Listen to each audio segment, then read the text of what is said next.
Sometimes the advancements we see in podcasting look pretty small compared to the hype we see and hear about in other forms of media. Would you be better jumping ship to try the next big thing?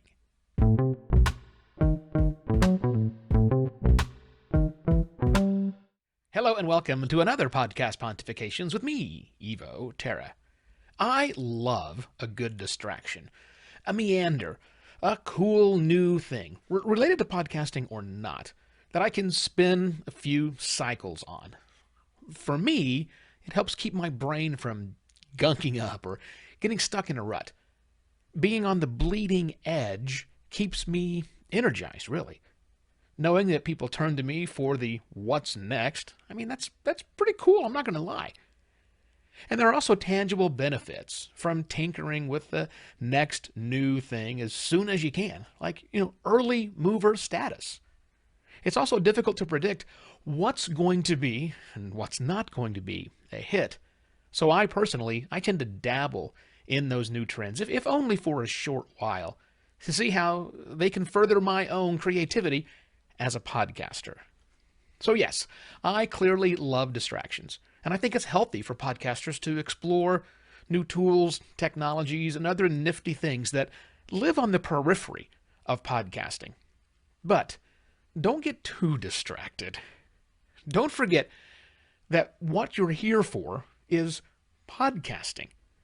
Don't get so distracted that you start to spend more time with that thing on the periphery than you are spending with your podcast.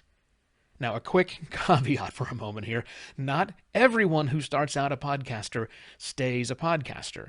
There are many podcasters who, after engaging in a distraction on the edge of podcasting, have made a complete shift to what was a distraction, and now it is their full-time creative endeavor. I know podcasters who've become successful writers. I know podcasters who've become successful YouTubers and Instagrammers. I know podcasters who've launched new products initially aimed at podcasting, but then they found greater success in a different industry and have pivoted totally. With that aside, keep in mind that podcasting is rather resilient, and many of podcasting's purported disruptors have either fizzled out or remain not much more than a curiosity. And many new ones are poised to do just that. We're going to go through a few of these. Remember enhanced podcasting from back in 2006? Yeah, for the uninitiated, enhanced podcasting were, podcasts that had images added to the audio of an episode.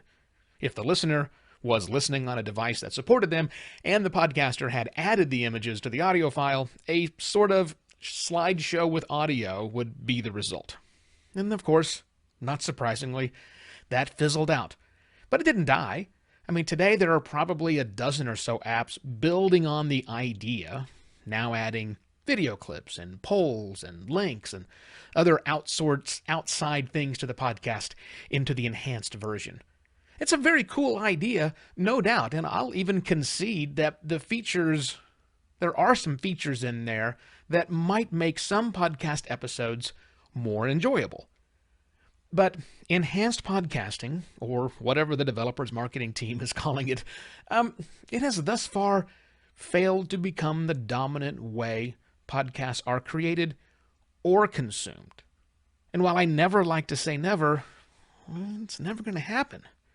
The fact that listeners don't have to watch or engage with their device as they enjoy the content is one of podcasting's strongest features. Removing that effectively removes a leg on a chair. Things get wobbly. So if you want to explore enhanced podcasting or whatever it is called today, sure, have fun. Heck, you might even have an excellent use case that your audience may really appreciate when you do it.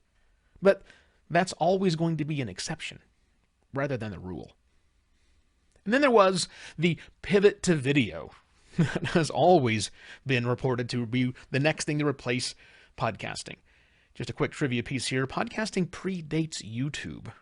And a quick fact, YouTube grew way, way faster than podcasting and rolled out viable monetization options right away.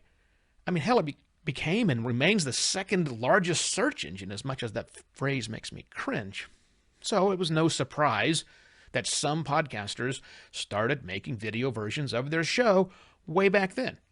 Nor was it a surprise when lots of new services started cropping up to sell services to the podcasters who wanted to get their podcast in video form, which of course led to the never-ending coverage of the eventual pivot to video that I've seen on and off for the last 15 years. But that hasn't happened. I mean, sure, we have services like YouTube, Twitch, and TikTok that are there and larger than ever before, larger than podcasting even. Many podcasters create content and or maintain presences on those platforms. I mean, as I said earlier, I know some podcasters who ditch their podcast in favor of one or more of those platforms. But that's not the norm. And more importantly, the pivot to video didn't happen, and likely won't. Next, let's do social audio or drop-in audio, live talk shows, but created and also listened to exclusively on mobile devices. Now, the timing of social audio was rather fortuitous, coinciding with the first wave of the pandemic back in 2020, when the lockdown had many of us craving some human interaction. And social audio apps gave us that. And we podcasters, already skilled at making engaging audio content, flocked to social apps like mad people, actually. Some of us going so far as to find ways to hook up our studios and actually push the sound into the drop-in social audio app so that we sounded way better. In fact, some of them have gone so far as to record their entire podcasts on those services. And some are still doing that, I'm sure. But most aren't. Because producing a live show and producing a podcast are two very different things. And fans of one feel shortchanged when a podcaster tries to do them both. But then again, some podcasters have found social audio as a very good way to grow an audience, get feedback from an audience, even extend their concepts that they discuss on their podcast. But the predicted migration away from podcasting to social audio never materialized over any of its ongoing iterations, and it likely won't. Let's talk about virtual reality, or augmented reality before that. Or sure, today, the metaverse.